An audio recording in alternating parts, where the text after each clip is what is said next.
a clear indication that many of us, if not all of us, you need to understand without compromise, refer, or doubt that death now is a part of life. The Bible lets us know that man now that is born of a woman is full of trouble and few of days. I need to help somebody to begin to understand that if something don't get you, then death is going to get you. And whenever death now begins to step into a situation and into a circumstance, it is the clear indication that that thing has reached its totality. That thing has reached now a boiling point where it is the end.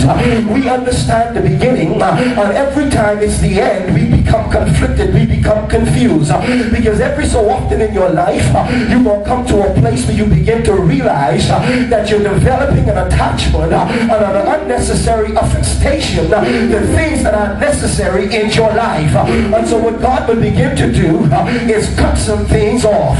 What God will begin to do is sever some things loose. What God will begin to do is decapitate you from some situations and some circumstance that would keep you down, bound, and ground, that would keep you stagnant, stoic, staid, and bland.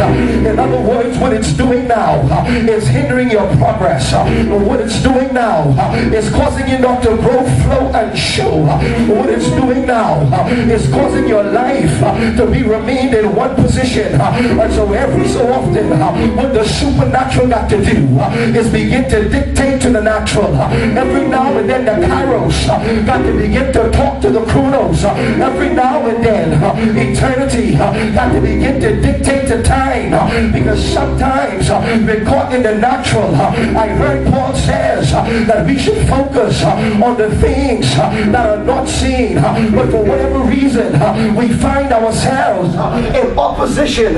For whatever reason we find ourselves dealing a great God with adverse situation and with adverse circumstance, and the situation rages on, and so we find ourselves in a wrestling match, trying to get joint, trying to connect, trying to form a connectivity.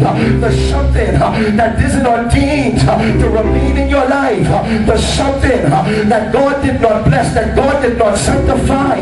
Some of you sitting up here looking deep, you can relate to what I'm saying.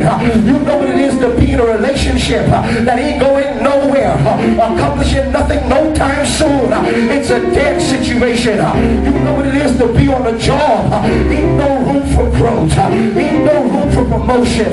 Ain't no room for elevation. Ain't no room for you to get up and be who God had called. I feel like preaching.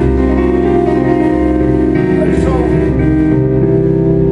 inevitably, at one point or the next in this life, we're going to have to come into confrontation with death.